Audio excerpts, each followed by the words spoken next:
కాబట్టి శంకర భగవత్పాదులు సాధించినటువంటి విజయం అంత తేలిక కాదు.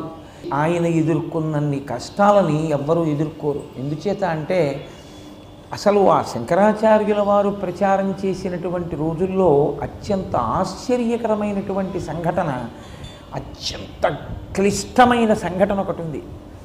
బ్రహ్మగారి భార్య సరస్వతీదేవియే ఇక్కడ సరసవాణిగా వచ్చింది, ఉభయ భారతి అన్న పేరుతో. అటువంటి తల్లి ఏ స్త్రీ తన జీవితంలో తన భర్త సన్యసించాలని కోరుకుంటుంది? అందున పోనీ ఏదో సన్యసించాళ్లే ఊరుకుందాం అనుకోవడానికి ఆమె మండనమిశ్రుడు అన్న పేరుతో ఉన్నటువంటి బ్రహ్మగారితో కలిసి యజ్ఞములు జరుగుతున్నటువంటి చోట బ్రహ్మస్థానంలో కూర్చున్నటువంటి వ్యక్తి యొక్క భార్యగా ఎన్నో మర్యాదలను, ఎన్నో గౌరవాలను అందుకుంది. అటువంటి తల్లి తన భర్తయే సన్యసించి వెళ్ళిపోతాను అంటే సంతోషంగా మీరు వెళ్ళిపోండి, నేను ఒక్కదాన్నే ఉంటానని ఎలా అంటుంది?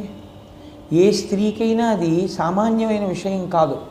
కానీ నిజంగా శంకరాచార్యుల వారి జీవితంలో జరిగినటువంటి అత్యద్భుత సంఘటన ఈ దేశంలో పుట్టినటువంటి స్త్రీలలో లెక్కించదగినటువంటి మాణిక్యములలో ఆ ఉభయ భారతి సరసవాణి ఒకటే. ఎందుచేతంటే ఏ భార్య తన భర్త వేరొక సన్యాసితో వాదన జరుపుతుంటే మీరు ఓడిపోయారండి, ఆయనే గెలిచారని ఎలా చెప్తుంది?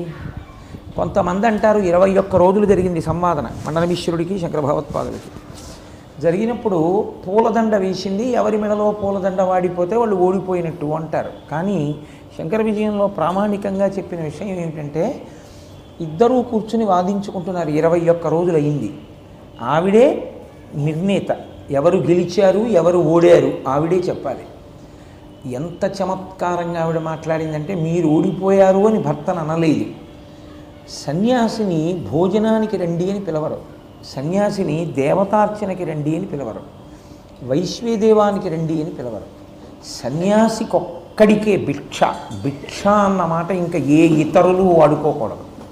భిక్ష చేయడానికి వెళ్తున్నామన్న మాట వాడుకునే అధికారం కేవలము సన్యాసిదే అంతే తప్ప భిక్ష అన్న మాటని ఏదో ఒక దీక్షలో ఉన్నంత మాత్రం చేత గృహస్థాశ్రమాన్ని విడిచిపెట్టని వాడు భిక్షకెడుతున్నానన్న మాట వాడకూడదు.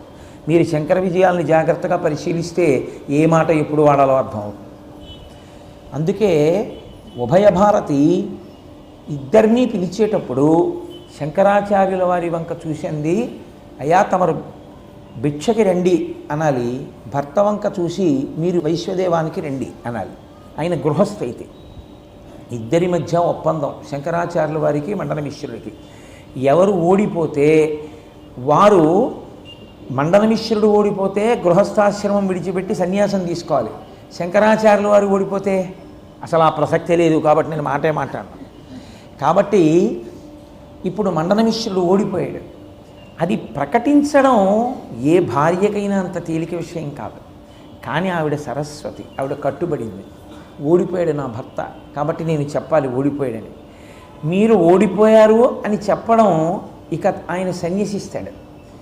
ఆవిడ నోటితో ఆవిడ చెప్పలేకపోయింది. మీరు ఓడిపోయారు అని చెప్పడం మానేసి 20 రోజులు ఏమని పిలిచేదంటే మీరు వైశ్వదేవానికి రండి, మీరు భిక్షకి రండి అనేది. శంకరాచార్యుల వారి దగ్గరికి మండనమిశ్వరుడి దగ్గరికి వెళ్ళి, మండనమిశ్వరుడు ఓడిపోయిన రోజున ఆవిడ వెళ్ళింది ఇద్దరూ భిక్షకి రండి అంది.